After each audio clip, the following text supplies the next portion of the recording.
Hello, my name is Corey Albrecht. Thanks for listening.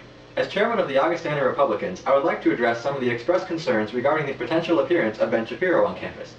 First off, it is academically dishonest to accuse an individual of unlawful, hateful, or violent beliefs simply in an attempt to win people to your cause and to shut down discussion.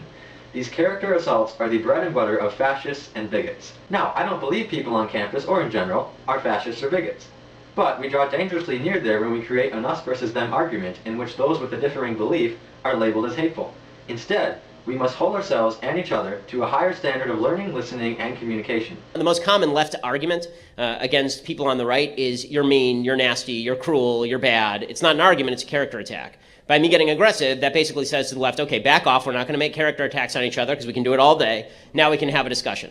So you may have noticed that the last couple of people who came up are people who disagree with me, and we've had a very cordial discussion. I'm more than happy to have cordial discussions. But first we have to take off the table the idea that I'm an because you disagree with me. We can only draw near the truth when we allow all sides to speak. It is dangerous to allow anyone to close this avenue simply because it becomes uncomfortable or hits close to home. Augustana students are intelligent enough to consider all points, ask smart questions, and draw excellent conclusions. Now, I want to explain why our group chose Ben.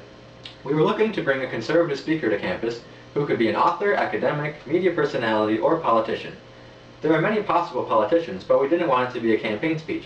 We wanted to provide the opportunity for right-leaning students to learn more about what it means to hold conservative principles, while also giving left-leaning students an opportunity to question and humanize people who hold such principles. One such person who is an author, academic, and media personality is Ben Shapiro. Mr. Shapiro has a long list of credentials. At age 17, he became the youngest nationally syndicated columnist in the United States. He graduated from UCLA at age 20 with a degree in political science, and then graduated from Harvard Law 3 years later. Recently, Shapiro worked for the now infamous Breitbart News, believing its mission was to, quote, fight the bullies. He left in 2016 because Breitbart was more interested in supporting then-candidate Donald Trump than the truth. So you are a conservative who is troubled? Yes, deeply troubled. I mean, the reason I left Breitbart in the first place back in March was because of the Michelle Fields incident when Breitbart essentially decided that it was more important to kiss up to Donald Trump than it was to defend their own reporter. Mr. Shapiro is now the editor-in-chief for the Daily Wire and host of The Ben Shapiro Show, where he continues to not only argue in favor of conservative values, but critique hypocrisy on both sides of the aisle. His willingness to critique Republicans and Democrats alike has resonated with Americans, which is evidenced by his show's ranking as the second most popular podcast in America during 2017 and as the largest conservative podcast in the nation. Shapiro has also written 7 books and runs his own legal consulting firm. Because Ben Shapiro is such a popular speaker, his speaking fees are upwards of $20,000. This would seem out of reach for most campuses, but the Young America's Foundation generously offered to supplement a large portion of the fee after we reached out to them.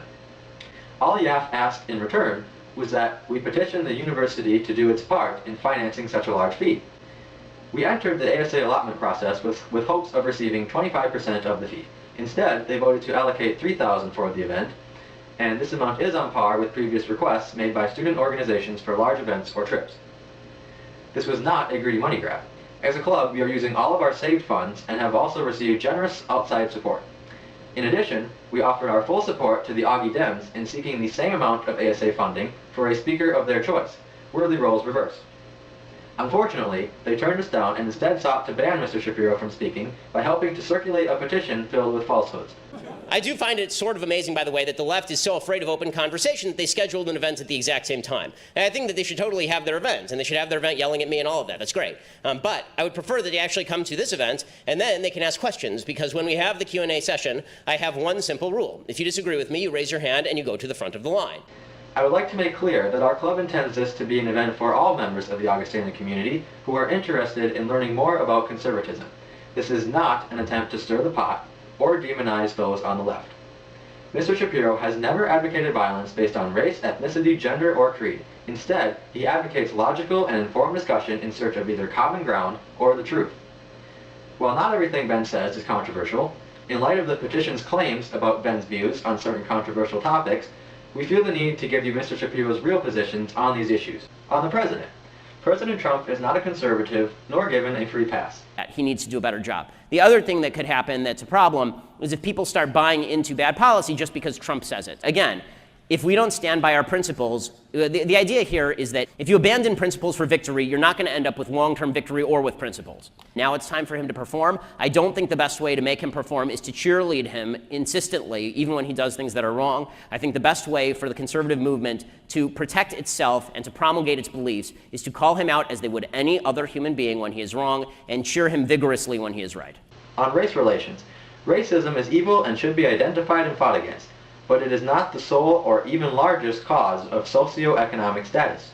Yes, discrimination exists. Yes, exploitation exists. But let's actually identify the people who are discriminating and exploiting and target them for violation of law instead of just declaring that it's out there in the universe and we're all being crushed by it, because that helps nobody.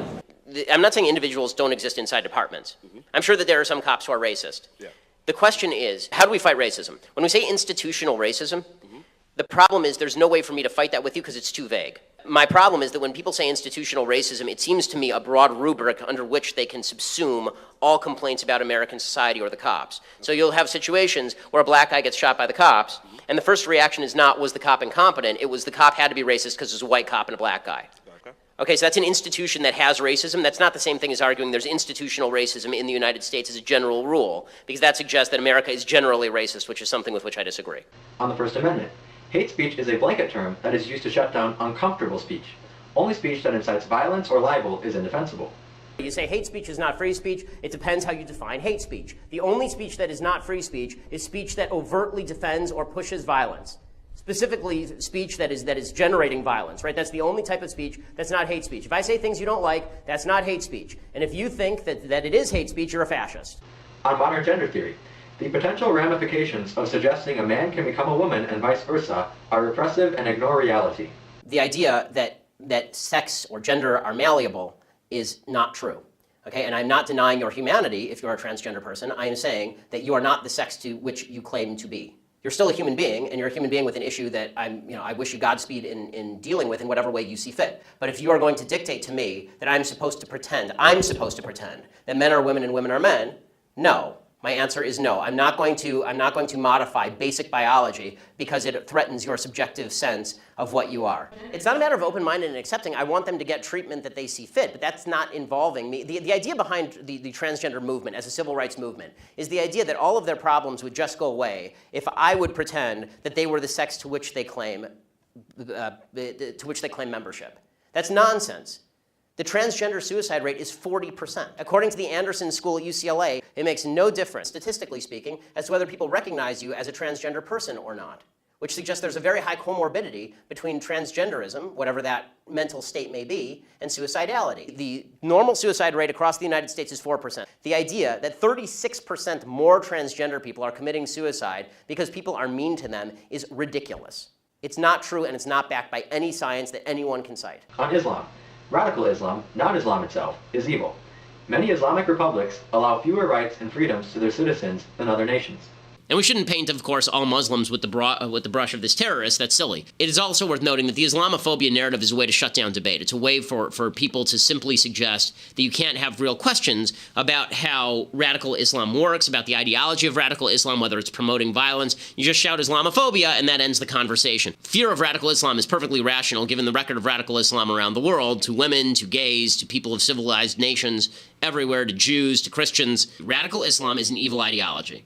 Not Islam itself, radical Islam. Now, the Islam that says that honor killings are okay and that clitorectomies are worthwhile and that Jews ought to be slaughtered behind the rocks and the trees where they hide. That sort of Islam is absolutely evil and should be fought. And it's not phobic to say that. On general philosophy, Western values are based in Judeo-Christian values surrounding the value of the human soul and liberty. America was built on a fundamental idea. An idea that was the product of nearly 3,000 years of philosophical evolution. And that principle is simple, that human beings are made in the image of God, that we are therefore beneficiaries of inalienable God-given rights, that government was created in order to protect those rights, not invade them, and that we must use our freedom to pursue virtue. Judeo-Christian philosophy expects us to struggle, to strive. Judeo-Christian philosophy demands that we do our best and that we act virtuously on the individual level, so that we can feel secure without invading each other's rights. Again, these issues and his positions on them are not always comfortable. Yet, it is also true that many students at Augustana either believe the same, want to learn more, or want to ask questions.